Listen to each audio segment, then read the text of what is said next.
Olá, meu nome é Saulo, seja bem-vindo à nossa teleaula da Escola Bíblica Dominical. Nós vamos estar falando sobre o tema família. Seja bem-vindo e tenha uma boa aula. Inicialmente, nós vamos estar utilizando nesse trimestre as revistas da Igreja Evangélica Assembleia de Deus do Pará, a Igreja Mãe. Para adolescentes, o tema Minha Família, e para jovens e adultos, Fortalecendo a Família.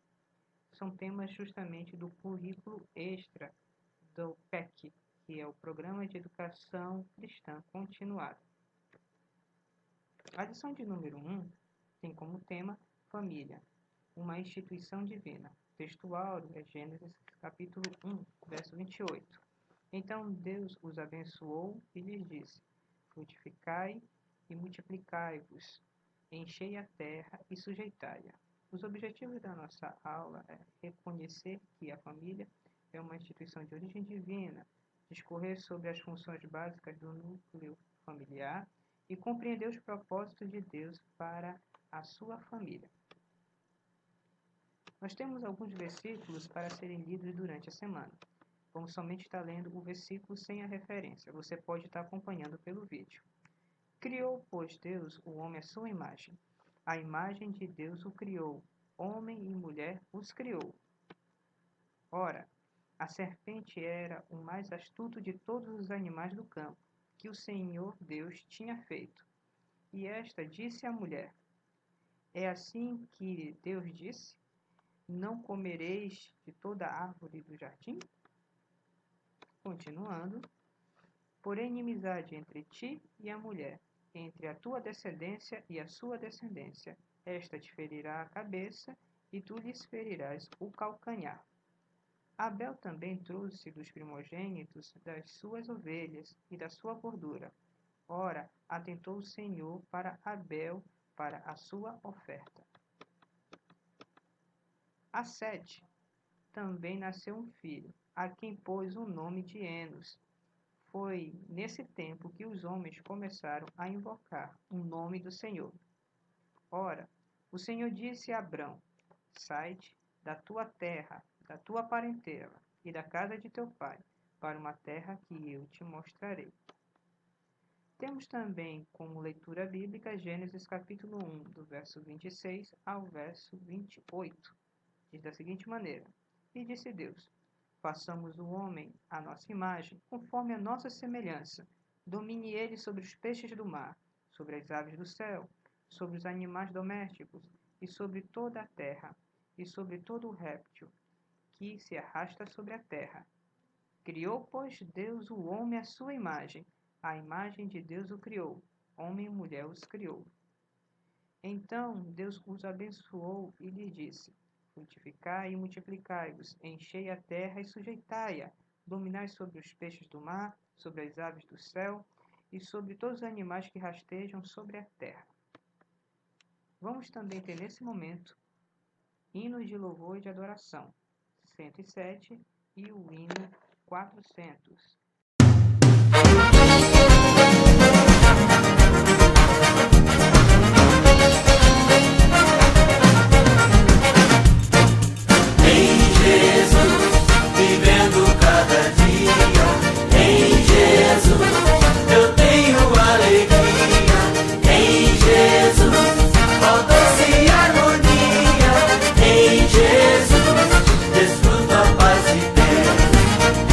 Jesus,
manifestação do seu amor, firme nas promessas de Jesus.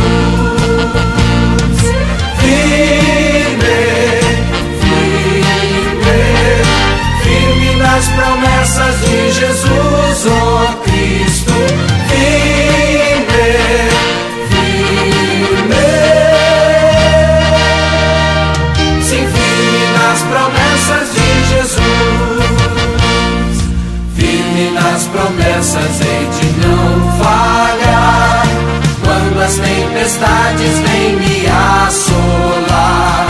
Pelo verbo vivo hei de batalhar, firme nas promessas de Jesus. Firme, firme, firme nas promessas de Jesus, ó Cristo. Firme, firme,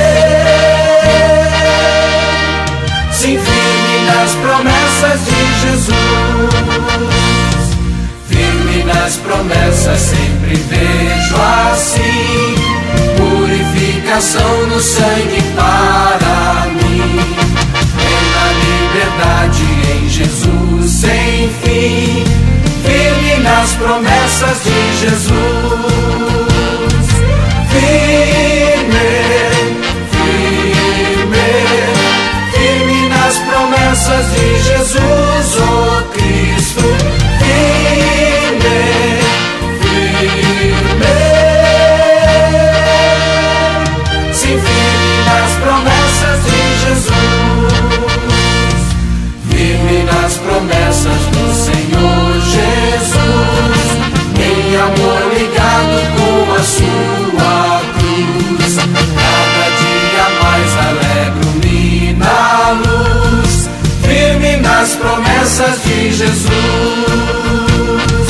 Firme, firme, firme nas promessas de Jesus, ó Cristo. Firme, firme, sim, firme nas promessas de Jesus.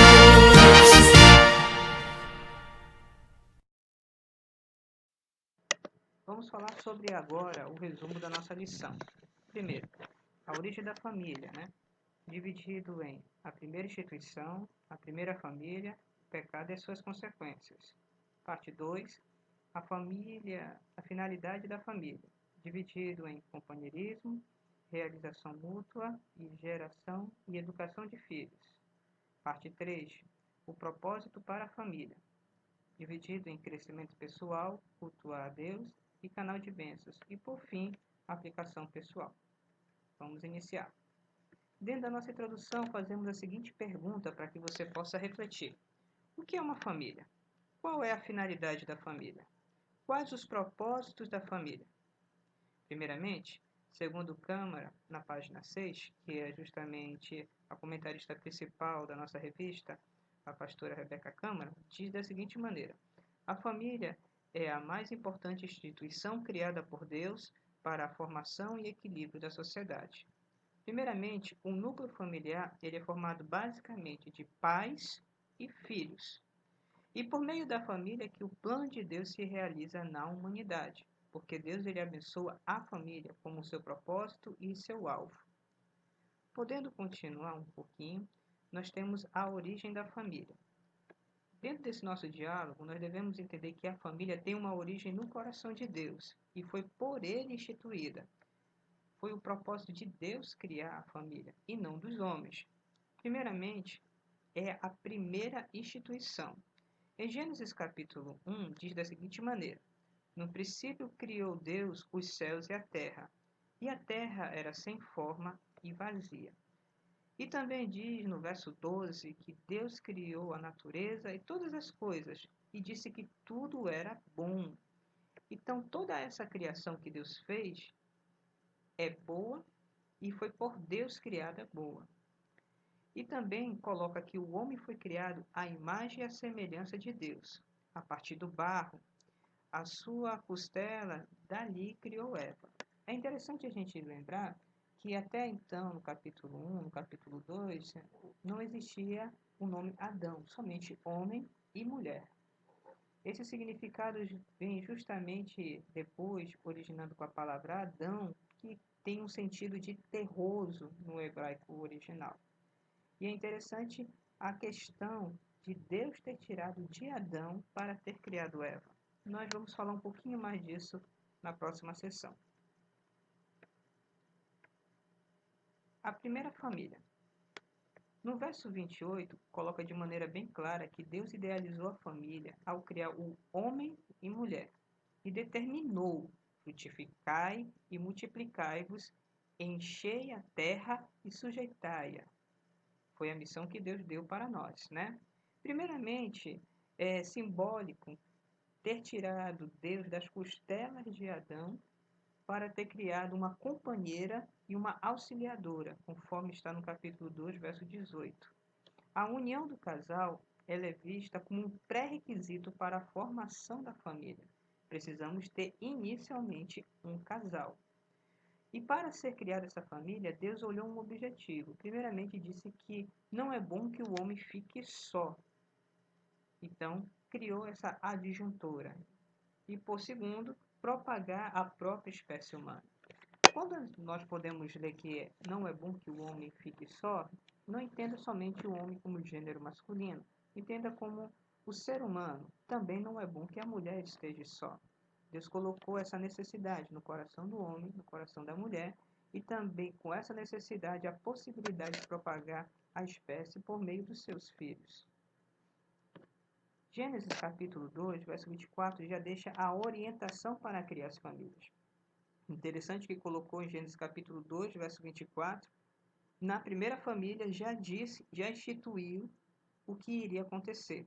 Portanto, deixará o homem o seu pai e a sua mãe, e unir-se-á a sua mulher, e serão uma só carne. Nesse sentido, Deus ele vê o casal como uma união. Se torna como se fosse um só corpo. Mantém as suas individualidades, as suas personalidades, os seus pensamentos. Mas diante de Deus existe uma união, como diz a palavra do Senhor. E esse princípio permanece até agora. Podemos ver também que o pecado ocorreu e também trouxe as suas consequências. Primeiramente, o pecado é a origem dos males que assolam a humanidade e tem muitos deles como alvo a destruição da família. Satanás tentou ofuscar o plano de Deus por meio da transgressão e por meio do pecado. Foi justamente dentro da família que ocorreu o primeiro assassinato, em Caim assassinando Abel. E justamente quando nós não olhamos essas situações dentro da família, pode ocorrer maldições.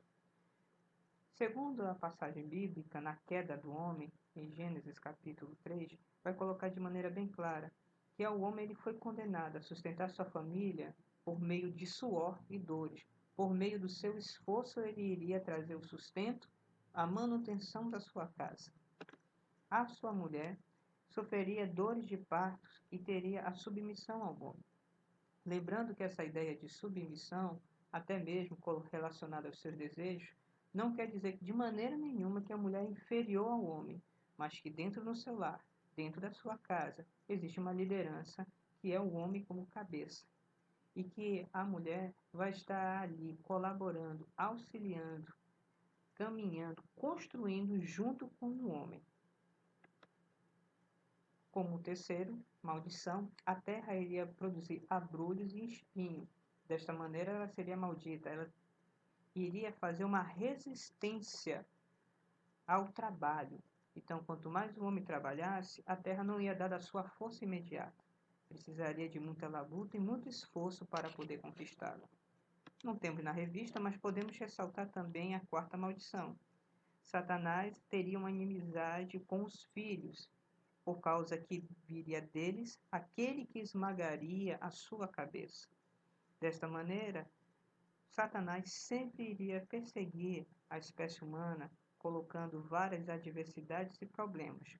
Mas devemos lembrar que em todas essas coisas, desde o início, a palavra de Deus já nos deu a promessa: que a descendência dele esmagaria a cabeça, e que hoje nós entendemos que é Jesus, que destruiu as obras do diabo.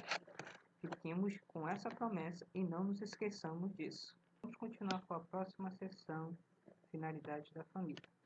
Inicialmente, os atributos da família, logo a sua consequência na sociedade. Tudo aquilo que ocorre na família também vai ter repercussão na constituição da sociedade. Inicialmente, falamos sobre companheirismo. Entendemos que companheirismo é justamente o relacionamento entre homem e mulher, entendendo a proximidade entre eles. Diz o homem: ossos dos meus ossos e carne da minha carne. Gênesis 2:23. Dentro da família, entende-se o homem como o líder, o instrutor espiritual do núcleo familiar. E a mulher como auxiliadora do homem, administradora do lar, aquela que é capaz de ter iniciativa e é idônea. É bom lembrar que a palavra idônea quer dizer capaz, qualificado ou simplesmente a pessoa que tem competência para algo. Nesse verso, então, coloca justamente que de maneira nenhuma a mulher é inferior do que o homem, mas simplesmente que na questão do lar, o homem representa e responde a Deus, é o líder, e a mulher ela é capacitada para poder acompanhar, construir, edificar e fazer o seu lar e as coisas que é colocada diante dela. Temos exemplos de casais felizes e que vencem batalhas, e justamente o seu companheirismo é evidenciado, como Abraão e Sara, Boaz e Ruth, Eucana e Ana, José e Maria, Áquila e Priscila. Lembrando que alguns desses casais não tiveram filhos, outros tiveram filhos tardiamente, mas sempre homem e mulher andando, batalhando juntos. Esse companheirismo evidenciou em toda a sua vida. Também temos a realização mútua. Foi dada a expressão do amor também através do relacionamento sexual. O sexo não é consequência do pecado. Antes da queda, ele foi abençoado por Deus em Gênesis 1:28, como diz a palavra de Deus, né? Multiplicai-vos sobre a terra, frutificai-vos, né? O plano de Deus, logo, é que esse relacionamento sexual seja pleno e que trabalhe e dê como bênção. Venhamos entender como está escrito em Provérbios 5, que diz que nós devemos justamente beber e nos saciar do nosso manancial, não procurar por poços com águas rotas ou águas imundas, né? Ou impuras. Então, o conselho justamente é que o homem tenha a sua mulher, ou a mulher o seu homem, e que possa se saciar ali e não buscar fora em águas impuras, que pode até saciar a sede, mas é impura, pode trazer contaminação. Desta forma, mantém a saúde do casamento. O investimento para manter-se puro antes do casamento com a castidade vai te auxiliar a ser fiel durante o casamento. É uma muralha de proteção e bênção. Antes do casamento, quando você justamente aprende a ser fiel e espera até casar. E quando você é casado, você justamente não vai procurar outras pessoas. Isso vai impedir com problemas emocionais, dificuldades, especialmente com as alianças trincadas e quebradas, com a desconfiança por achar que talvez aquela pessoa, aquele cônjuge, não é mais fiel e que pode estar tendo outros relacionamentos. Como diz a palavra, honrado seja entre todos o matrimônio e o leito sem mácula, pois aos devassos e adúlteros Deus o julgará. Hebreus 13:4. Podemos colocar também como continuação da realização mútua que, biblicamente, o sexo não é somente para a procriação. Primeiramente, casais que não possuem filhos devem manter a sua intimidade e preservar nela, e usar justamente como um formato de união entre o casal. Exemplo de casais na Bíblia que não estão demonstrando que houveram filhos, mas se mantiveram juntos. Áquila e Priscila, que foram líderes da igreja no Novo Testamento, Lapidote e a juíza Débora, que foi chamada depois de mãe de Israel, investiram seu amor, sua capacidade na obra do Senhor, e Deus os abençoou tremendamente, mesmo não tendo filhos. A palavra de Deus diz também em Eclesiastes 9:9, Goza a vida com a mulher da tua mocidade. Pois depois de uma certa idade, a mulher pode parar de ovular, menstruar, ou o que nós chamamos de costume das mulheres, e não ter filhos, e ter uma idade cada vez mais avançada. Mas nem por isso deve deixar de ter a sua intimidade conjugal, o seu prazer com seu marido. Essa realização proporciona um companheirismo e colabora para a união do casal. Assim, por fim, nas finalidades, a geração e a educação dos filhos é de primordial importância. A palavra de Deus diz em Salmo 127: os filhos são herança do Senhor. É uma bênção que deve ser cuidada com todo o amor. Lembrando que não é simplesmente colocar no mundo, sustentar ou dar recursos financeiros e materiais. Deve o casal, ambos, homem e mulher, se responsabilizar em amá-los, educá-los e protegê-los. O amor ligado justamente à doação emocional, à educação de ensinar o que é certo e o que é errado, colocar limites e corrigir, e protegê-los tanto emocionalmente, como fisicamente, como de todas as maneiras, sendo pessoas ainda em formação, necessitam desse acolhimento. A palavra de Deus mostra muitos exemplos de pessoas que não cuidaram, não protegeram seus filhos. O sacerdote Eli, por exemplo, em 1 Samuel capítulo 2, não repreendeu, não corrigiu seus filhos de tal maneira que roubavam as ofertas, se prejudicavam e faziam a obra do Senhor de maneira relaxada, de tal forma que o Senhor o castigou severamente. Atalias e Herodias que usavam a sua família, os seus filhos, para interesses particulares. E o rei Davi, também, mesmo que tenha sido um grande homem de Deus, ele não soube educar em determinados momentos a sua família, os seus filhos, de tal forma que teve grandes consequências difíceis de serem administradas, inclusive para o seu reinado. Mas também há bons exemplos. Abraão, que cuidou bem de Isaac, que se tornou um patriarca muito importante. Zacarias, que cuidou e foi pai de João Batista, e disse Jesus que não havia homem nascido de mulher maior do que João Batista. Joquebede, que ensinou Moisés, mesmo sendo príncipe do Egito, não esqueceu no seu coração a palavra de Deus e o ensinamento do seu povo. E Eunice e Lloyd, que ensinaram Timóteo o caminho do Senhor, que quando aceitou Jesus, levou e desenvolveu essa palavra de maneira poderosa. Cuidemos dos nossos filhos sempre. Continuando agora, propósitos para a família. Inicialmente, a família é um núcleo de bênção para os membros e para toda a terra. Primeiramente, é na família que ocorre o crescimento pessoal. O ser humano é formado em família para o seu desenvolvimento, a sua complexidade, a sua personalidade, a sua compreensão, o desenvolvimento das suas competências e habilidades, e o seu crescimento pessoal, tanto físico, espiritual e psicológico. É na família que é formado o caráter para aprender, para praticar virtudes, o amor, a humildade, a paciência, a bondade, a mansidão, no exemplo de um para com o outro. Também é dentro da família que esse crescimento ele se dá pela aprendizagem da responsabilidade, que deve responder pelos seus atos, pela disciplina, de saber se regrar e que, quando não cumprir determinadas regras, existem consequências. O domínio próprio, de muitas das vezes dizer não para determinadas coisas que quer, para poder obter outras e para poder estar com o outro. A submissão, tendo autoridade dentro de casa, pai, mãe, irmãos, aprender a obedecer, o serviço dentro do lar e o respeito ao próximo, entendendo que não adianta simplesmente fazer o que ele quer, mas deve respeitar o outro, o espaço do outro e assim respeitando também a si mesmo. E aprender também dentro do lar, dentro de casa, a perdoar, a confessar os seus erros, a suportar determinadas coisas, a negar a nós mesmos. Também a autoridade com amor se aprende dentro de casa, que não é simplesmente querer mandar e ter poder sobre o outro, mas que toda autoridade ela é feita para servir, abençoar e engrandecer o outro. A gratidão para poder agradecer as coisas pequenas, as coisas grandes, a brandura e aprender a sofrer com dignidade.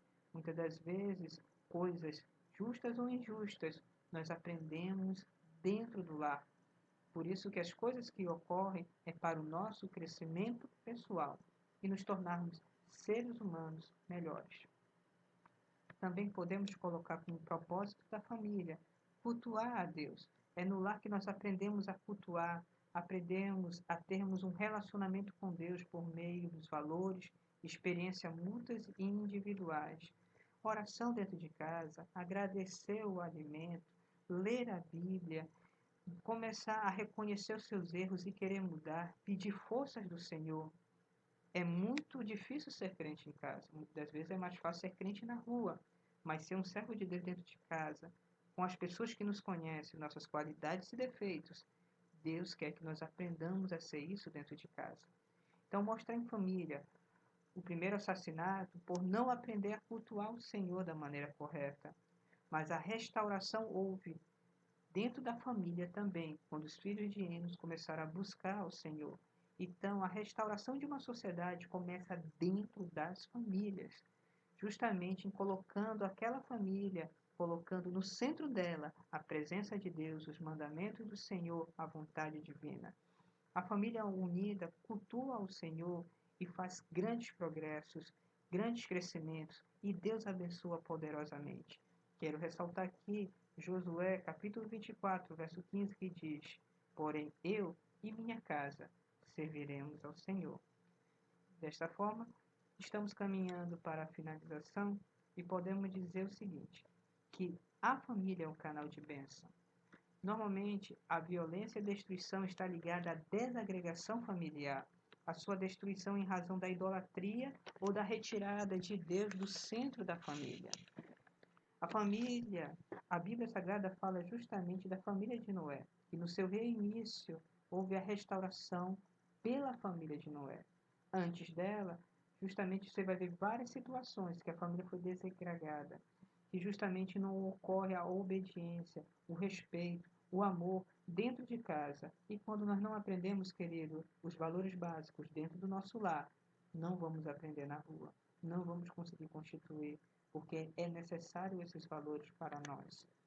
Então Deus escolheu Abraão e diz em Gênesis capítulo 12, verso 3, né?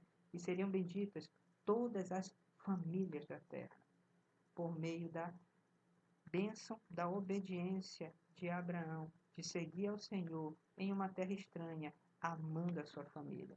Hoje, Abraão é pai de todos os crentes, por sua fé, amor à família, sabedoria de valorizar o seu lar. Como diz em Romanos 4, é o pai de todos os crentes. Não existe alguém que tenha cuidado tanto da sua família como Abraão. Você vai ver e leia os episódios de Gênesis na ótica de um pai de família. Ter cuidado de Ló, ter cuidado dos seus filhos, ter ensinado, ter conquistado um patrimônio não para si, mas para os seus filhos, aprendendo e ensinando a seguir ao Senhor e tudo que podia. Assim, queridos, deixamos a seguinte aplicação pessoal. A família é uma instituição divina, não é humana, não é um contrato. É Deus que constrói uma família quando ele é colocado no centro. Então, façamos a nossa parte, a fim de promover a edificação e o fortalecimento da mesma. Um verdadeiro canal de bênção, aonde a sua família está, ali todos serem abençoados, por meio do seu filho, da sua filha, da sua esposa, do seu esposo, porque tem uma formação de um caráter cristão, adotam e servem a um Deus vivo e conhece justamente a presença de Deus. Como atividade, deixamos essas perguntas. De que forma se dá o plano de Deus para a humanidade? Como a família gera o crescimento pessoal? E quem Deus visou beneficiar ao estabelecer a família?